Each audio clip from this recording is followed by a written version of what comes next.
सर्वप्रथमे ओडिशार 4.5 कोटी जनता जनार्दन पाखे एनपीपी ओडिशार राज्य प्रमुख हिसाब से मोर हार्दिक शुभेच्छा एवं अभिनंदन। 2025 जो भाव में लोकों सुख शांति समृद्धि वर्ष होता एवं किसी सुख आ कि दुख समस्त जीवन में आसीला आमे माने से सम्मुखीन होइतिलु किंतु जेहेतु आगामी नूतन वर्ष आसूची 2026 आपण मानक पई सारा ओडिशा पई महाप्रभु जगन्नाथ आशीर्वाद प्रत्येक लोक सुख शांति समृद्धि वर्ष हो जीवन में जहाँ सब आशा रही सब परिपूर्ण हो समस्ते आगू बढ़ंतु एतिक आम आशा करूँ एवं समस्त कामना जगन्नाथ पाखे प्रार्थना करूँ। जिते राज्य में देखु बीजेडी नवीन को लोकप्रियता हर सारा लोक मैंने प्रत्याख्यान कले बीजेपी को बहुत जोर दाग लगे कांग्रेस निज भितर दलीय कंदल दल बुड़ी अच्छे एनपीपी स्थिति कौन रही राजधानी राज्य में देखो प्रथम दिन आम कहूँ ओडिशार एमपीपी हूँ नुआ इंजिन ये नुआ इंजिन आगामी दिन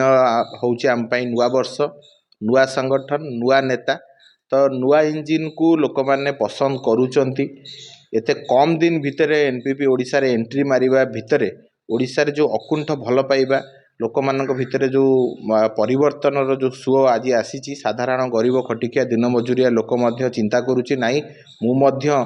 ए एनपीपी साहाय्य सहयोग मु मो समस्या को समाधान करि ए परिप्रेक्षी आमको लगुच निहाती कोठी ना कोठी ये नुआ इंजिन सहित लोक मैंने जोड़ी होगापी जाऊँच निजर आस्था प्रकट करुँच आगामी दिन में गोटे बड़ परिवर्तन हम बोले आमर आशा और विश्वास रही। राज्य सभापति हिसाब से आपण वर्तमान अच्छा जो एनपीपी गोटे नुआ दल हिसाब से राज्य में प्रतिष्ठा होती राज्य को आसी जो बर्तमान महिला निर्यातना कथा कहतु कि धान मंडी उठी पारुनी टोकन प्रोब्लेम कहतु विभिन्न जल सेचन समस्या कहतु ये लोकों बेसिक समस्या को लेकिन केवल सरकार को देखो सरकार को एनपीपी जो दिन ओडिशा रे एंट्री करिछि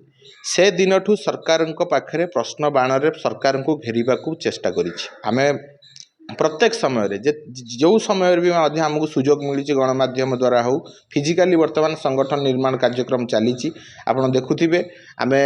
तीनोटी जिले में ढेंकानाल केन्द्रापड़ा खोर्धारे आम जिला सभापति चयन कर सारीचु बेसिक भुवनेश्वर जेहेतु पंचायत निर्वाचन आ मात्र आम पाखे 15-16 मास रहा 16 मास भितर पूरा भुवनेश्वर को आम संगठन राज्य संगठन तरफ नेशनल सभापति माननीय कुनाड शर्मा दिग्दर्शन में पूरा भुवनेश्वर उपर फोकस रही 15 मास भितर भुवनेश्वर को जो भाव में अणदेखा कर तीनोटी राजनीतिक प्रमुख राजनीतिक दल तो भुवनेश्वरवासी खुशी नहांती आज भी भुवनेश्वर आईन श्रृंखला विपर्यस्त अच्छी आज भी दिन दीपर डकायती होची राहजानी होची तो आज भी महिला माने असुरक्षित भुवनेश्वर राज्यर राजधानी रे जदि महिला असुरक्षित प्रत्येक दिन दिने 2 दिन थरे जदि महिला मानक निर्यातना दि जाउची तो भुवनेश्वर जदि एठी सुरक्षित नुहे तेबे राज्य कौन सुरक्षित हेबो तेणु आम दृढ़तार सहित भुवनेश्वर जो समस्या अच्छी आपको लेकिन आगामी दिन में 14,000 आज डाटा मुझे देखुली 14,000 केस ये किसी दिन भितर भुवनेश्वर पुलिस स्टेशन रे जाकि रेस्ट जे भुवनेश्वर असुरक्षित तो आमर आगामी दिन में एनपीपी बड़ दाबी रहिबो जे भुवनेश्वर बचाओ एवं ओडिशा को सुरक्षा दियो एमती सरकार को घेराव करूँ बाकी रहा सरकार कथा सरकार कोठी ना कोठी भावुंट जे निजे सुविधावादी होगी ओडिशा रे 24 वर्ष शासन करथिबा सरकार को मध्य आमर प्रश्न थिला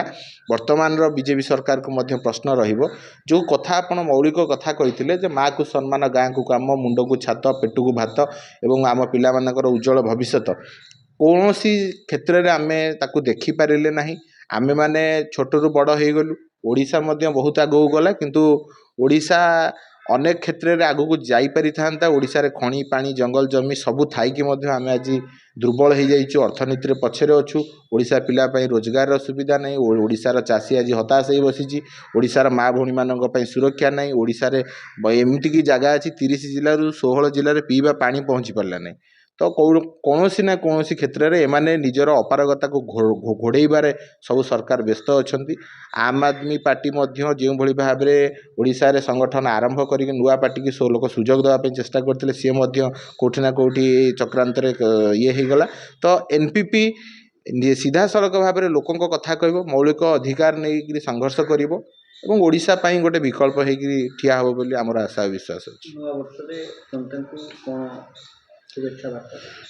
ନୂଆ ବର୍ଷରେ ଏନ୍ପିପି ହେଉଛି ନୂଆ ଇଞ୍ଜିନ୍ ଆଉ ଏ ନୂଆ ଇଞ୍ଜିନ୍ର ଓଡ଼ିଶାର ମୁଖିଆ ହିସାବରେ ମୁଁ ସବୁ ଓଡ଼ିଶାବାସୀଙ୍କୁ ଅନୁରୋଧ କରିବି, ଆପଣମାନେ ଚିନ୍ତା କରିବାର ସମୟ ଆସିଛି, ଆପଣମାନେ ନିଷ୍ପତ୍ତି ନେବାର ସମୟ ଆସିଛି। ଏନ୍ପିପି ହେଉଛି ଆପଣମାନଙ୍କ ପାଇଁ ଗୋଟେ ବଡ଼ ସୁଯୋଗ। ଏ ସୁଯୋଗକୁ ଆପଣମାନେ ହାତଛଡ଼ା କରନ୍ତୁ ନାହିଁ। ଏଇ 2026 ମସିହା ଆଗାମୀ ନୂତନ ଓଡ଼ିଶା ଗଠନ କରିବାର ଗୋଟେ ନୂଆ ସୁଯୋଗ। ଏ ସୁଯୋଗକୁ ସମସ୍ତେ ଆସନ୍ତୁ, ଆପଣାନ୍ତୁ, ସହଯୋଗ କରନ୍ତୁ। ଏନ୍ପିପି ଆପଣମାନଙ୍କର, ଆପଣ ଏନ୍ପିପିର ହେବା ପାଇଁ ଆଗେଇ ଆସନ୍ତୁ ଏବଂ ଏନ୍ପିପିକୁ ଓଡ଼ିଶାରେ ଗୋଟେ ଲୋକଲୋଚନକୁ ଆଣି ଲୋକମାନଙ୍କ ସେବାରେ ନିୟୋଜିତ କରିବା ପାଇଁ ଆପଣମାନେ ମଧ୍ୟ ଆମକୁ ସହଯୋଗ କରନ୍ତୁ। ନୂତନ ବର୍ଷ ଆପଣମାନଙ୍କ ପାଇଁ ସୁଖ ଶାନ୍ତି ସମୃଦ୍ଧିର ବର୍ଷ ହେଉ ଏବଂ ଆପଣମାନେ ମଧ୍ୟ ଓଡ଼ିଶା ପାଇଁ ଚିନ୍ତା କରିବାରେ ଏବଂ ଓଡ଼ିଶା ପାଇଁ ଯେଉଁ କାମ କରିବାରେ ଆମେ ଆଗେଇ ଆସିଛୁ ଆମକୁ ସହଯୋଗ କରନ୍ତୁ। ଧନ୍ୟବାଦ।